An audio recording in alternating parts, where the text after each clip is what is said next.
Conversion के इस series में एक बार फिर से आप सभी का स्वागत है। आइए आज हम बात करेंगे इथेन को हम ब्रोमो इथीन में कैसे कन्वर्ट कर सकते हैं। किसको हम करना है, इथेन को, इथेन CH3 और उसको ब्रोमो इथीन में कन्वर्ट करना है, कैसे हम कर सकते हैं। ठीक है, तो आइए इसके लिए हम पहले ये जान लेते हैं कि इसके लिए क्या क्या रिएक्शंस की हमें रिक्वायरमेंट होती है। तो सबसे पहले आपको एक बात पता होना चाहिए कि जो हम हेलो अल्केन का प्रिपरेशन करते हैं, क्या करते हैं, हेलो अल्केन का जो प्रिपरेशन करते हैं, क्या करते हैं, प्रिपरेशन करते हैं, तो वो कैसे कैसे कर सकते हैं। हमारे पास मेथड होता है कि हम अल्कोहल से कर सकते हैं, हमारे पास मेथड होता है हम अल्केन से कर सकते हैं, हमारे पास मेथड होता है हम एल्कीन से कर सकते हैं, और एक इटसेल्फ हेलो अल्केन से कर सकते हैं, जिसको हम लोग हेलोजन एक्सचेंज हेलो अल्केन से कर सकते हैं, जिसको हम लोग क्या कहते हैं, हेलोजन एक्सचेंज मेथड कहते हैं। ठीक है, क्या कहते हैं, हेलोजन एक्सचेंज मेथड कहते हैं हम लोग।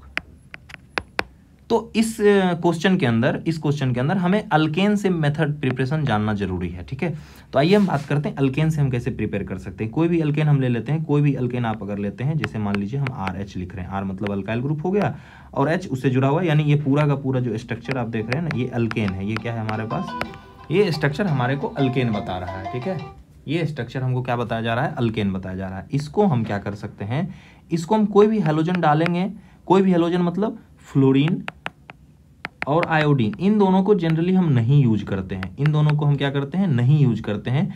अब क्यों नहीं यूज करते हैं, आप लोग इसका आंसर कमेंट बॉक्स में करें, और आप लोग को अगर नहीं आए तो मैं इस पे अब लेक्चर बना भी दूंगा। ठीक है, तो जब आप हेलोजन यूज करते हैं और उसके साथ सनलाइट डाल देते हैं, H न्यू उसको सिंबलाइज करते हैं हम लोग, तो क्या होता है, यहाँ पे H रिप्लेस होकर हेलोजन आ जाता है, H रिप्लेस होकर क्या होता है, हेलोजन आ जाता है। ठीक है, एक तो ये रिएक्शन हमको काम में आना है। दूसरा रिएक्शन आपको पता होना चाहिए कि जब हम अल्कीन लेते हैं, कोई भी अल्कीन लेते हैं, जैसे मान लीजिए C डबल बॉन्ड C हमने लिया, और ये कोई भी अल्कीन ले लीजिए आप, आपकी मर्जी। इसको जब आप ब्रोमीन से रिएक्शन कराते हैं CCl4 के प्रेजेंस में, तो CCl4 के प्रेजेंस में जब आप रिएक्शन कराते हैं तो ये क्या होता है, ये दोनों कार्बन पे एक एक ब्रोमीन आकर के जुड़ जाता है। इसको हम लोग इलेक्ट्रोफिलिक एडिशन रिएक्शन कहते हैं। ठीक है, और यहाँ पे क्या होता है, विसिनल डाइहैलाइड, विसिनल डाइब्रोमाइड का फॉर्मेशन हो जाता है। ठीक है, एक तो ये रिएक्शन आपको पता होना चाहिए। अब यहाँ पे कोई भी अल्कीन हो सकता है, आप ये ले सकते हैं, आपकी मर्जी, आप ये ले सकते हैं। तो यहाँ पे क्या हो जाएगा, यहाँ ब्रोमीन लग जाएगा, यहाँ ब्रोमीन लग जाएगा। तीसरा रिएक्शन आपको पता होना चाहिए, एलिमिनेशन रिएक्शन के बारे में पता होना चाहिए। क्या आपको, एलिमिनेशन रिएक्शन के बारे में आपको आइडिया होना चाहिए।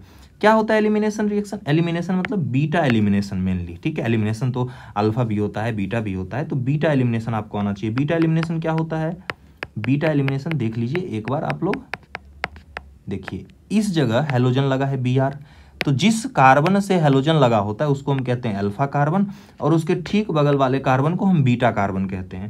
तो अल्फा कार्बन से हेलोजन हमारा रिमूव होता है, क्या होता है, रिमूव होता है, एलिमिनेट होता है, सॉरी ज़्यादा बेटर होगा, क्या होगा, एलिमिनेट होता है। एंड बीटा कार्बन से हमारा हाइड्रोजन एलिमिनेट होता है। एलिमिनेट का स्पेलिंग गलत हो गया है, एलिमिनेट होता है, क्या होता है, एलिमिनेट होता है, एलिमिनेट होता है। और ये एलिमिनेट होने के बाद अल्फा और बीटा के बीच क्या आ जाता है, डबल बॉन्ड आ जाता है।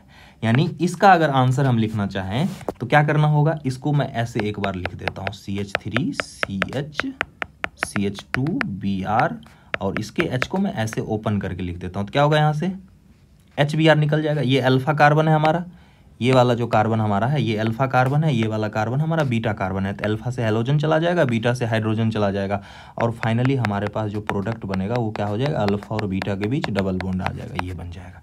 तो ये तीन रिएक्शन आपको पता अगर होगा तो ये कन्वर्जन को आप अच्छे से समझ सकते हैं। कौन कौन सा तीन रिएक्शन है आप यहाँ देख सकते हैं। एक तो ये हेलोजिनेशन, इसको हम क्या कहते हैं, फ्री रेडिकल हेलोजिनेशन, क्या कहते हैं इसको हम लोग, फ्री रेडिकल हेलोजिनेशन। अब ये फ्री रेडिकल हेलोजिनेशन क्यों कहते हैं, जो हेलोल्केन और हेलोरिन्स का सीक्वेंस डला हुआ है, चैनल में प्लेलिस्ट डला हुआ है, आप उसको जाकर के देख सकते हैं।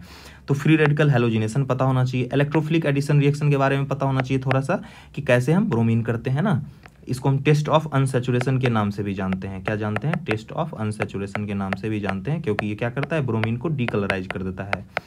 बीटा एलिमिनेशन के बारे में आपको पता होना चाहिए। बीटा एलिमिनेशन क्या होता है, तो अल्फा पोजीशन से हेलोजन जाएगा और बीटा पोजीशन से हाइड्रोजन जाएगा, और जैसे यहाँ से रिमूव होगा तो अल्फा और बीटा के बीच क्या आ जाएगा, डबल बॉन्ड आ जाएगा, जैसा कि आप यहाँ देख पा रहे हैं। ठीक है, तो ये 3 रिएक्शन अगर आपको पता है तो ये कन्वर्जन को आप आसानी से कर ले जाएंगे, अदरवाइज नहीं कर पाएंगे। तो आइए हम बात करते हैं अब इन तीनों रिएक्शन की मदद से हम इस कन्वर्जन को कैसे कर सकते हैं। तो हमें कन्वर्ट क्या करना है, हमें इथेन से ब्रोमो इथेन में जाना है। किससे जाना है, ब्रोमो इथीन में जाना है। तो इथेन, सबसे पहले मैं इथेन बना लेता हूँ, इथेन बना लेता हूँ। ठीक है, अब हमारा कन्वर्जन स्टार्ट हो रहा है। एक्चुअल सॉल्यूशन अभी देखिए, एक्चुअली क्या है ना कि सॉल्यूशन तो आपको इंटरनेट पे भी अवेलेबल है और डायरेक्ट सॉल्यूशन आपको सब जगह अवेलेबल है, लेकिन आपको कहीं ये अवेलेबल नहीं है कि हम इस कन्वर्जन को कर कैसे सकते हैं, किस रिएक्शन का नॉलेज होना चाहिए ताकि हम ये कन्वर्जन को आसानी से कर पाएंगे। तो सबसे पहले इथेन हमने बनाया और इसको हम क्या करेंगे, ब्रोमिनेशन करेंगे सनलाइट के प्रेजेंस में। सनलाइट के प्रेजेंस में ब्रोमिनेशन करेंगे। ब्रोमिनेशन करेंगे तो क्या होगा कि कोई भी एक हाइड्रोजन एटम आप रिमूव करके वहां पे ब्रोमीन लगा दीजिए, ये हमारा हो गया। ठीक है, अब क्या होगा कि ये इसका हम एलिमिनेशन कराएंगे। यहाँ पे क्या कराएंगे, एलिमिनेशन, और एलिमिनेशन कराने के लिए अल्कोहलिक KOH डालते हैं और साथ में लिटिल बिट हीट का प्रयोग करते हैं हम लोग। तो ये हमारा अल्फा पोजीशन हो गया, ये हमारा बीटा पोजीशन हो गया। अल्फा बीटा कैसे डिसाइड करते हैं, तो जिस कार्बन से हेलोजन जुड़ा होता है उसको अल्फा कहते हैं और उसके ठीक बगल वाले कार्बन को बीटा कार्बन कहते हैं। तो अभी आपको हमने बताया बीटा कार्बन से हाइड्रोजन निकालना है, अल्फा कार्बन से Br निकालना है, और अल्फा और बीटा के बीच क्या आ जाएगा, डबल बॉन्ड आ जाएगा। तो CH2, जैसे 3 हाइड्रोजन है, एक हाइड्रोजन एलिमिनेट करेंगे तो CH2 आएगा, और यहाँ से Br जाएगा तो ये CH2 ही रहेगा, ये CH2 ही रहा, और इन दोनों के बीच क्या आ गया, डबल बॉन्ड आ गया। अब आपको क्या करना है, अब आपको Br2 के साथ CCl4 डालना है। जैसे ही आप Br2 के साथ CCl4 डालेंगे तो अभी आपने देखा ऊपर में क्या होता है, विसिनल डाइब्रोमाइड का फॉर्मेशन होता है, विसिनल डाइब्रोमाइड का फॉर्मेशन होता है। तो ये यहाँ पे Br आ गया। अब क्या होगा, अब इसका फर्दर हम लोग एलिमिनेशन करेंगे। अब क्या करेंगे, एक बार फिर से हम अल्कोहलिक KOH डाल के हीट करेंगे। तो इस बार देखिए आपको, आप अगर इस एग्जाम्पल इस स्ट्रक्चर को देखें, इथेन 1,2 डाइब्रोमो इथेन को देखें, तो यहाँ आप देख पा रहे होंगे अगर Br यहाँ जुड़ा हुआ है तो आप इसको अल्फा ले सकते हैं और इसको बीटा ले सकते हैं। अगर Br आप यहाँ कंसीडर कर रहे हैं तो आप इसको भी अल्फा ले सकते हैं, इसको बीटा ले सकते हैं। समझने का प्रयास कीजिएगा। हमने कहा कि जिस कार्बन से हेलोजन जुड़ा होता है उस कार्बन को हम अल्फा कार्बन कहते हैं। सर हेलोजन तो दोनों जगह जुड़ा हुआ है, तो हम क्या दोनों को अल्फा कह सकते हैं? हाँ बिल्कुल कह सकते हैं, और जिसको हम अल्फा कहेंगे उसके बगल वाले कार्बन को हम बीटा फिर कह देंगे। अगर इसको अल्फा, एक बार मैं फिर से इसको समझाने का प्रयास करता हूं अलग से। देखिए यहाँ पे आप देख सकते हैं, यहाँ पे हमने देखा कि Br है, यहाँ भी हमने देखा कि Br है हमारे पास।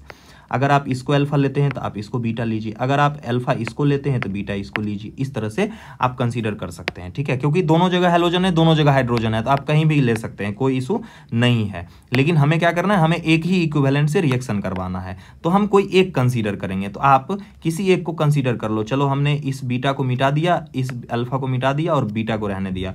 इसका मतलब क्या हुआ, इस कार्बन से जो ये कार्बन है, जो ये वाला कार्बन है हमारा, ये वाला कार्बन, इससे Br हम रिमूव करेंगे, इससे हम क्या करेंगे, Br एलिमिनेट करेंगे। ठीक है, और उसके ठीक बगल वाला जो कार्बन है, ये वाला कार्बन, इससे हम हाइड्रोजन रिमूव करेंगे। तो फर्स्ट वाला जो कार्बन है हमारा, इससे हम अगर Br रिमूव करते हैं तो ये CH2 ही रह जाएगा, और उसके बगल वाले कार्बन से, उसके बगल वाले ये वाला जो कार्बन दिख रहा है, इससे हम हाइड्रोजन रिमूव कर रहे हैं। तो CH2 से एक हाइड्रोजन रिमूव करेंगे तो क्या हो जाएगा, ये CH हो जाएगा।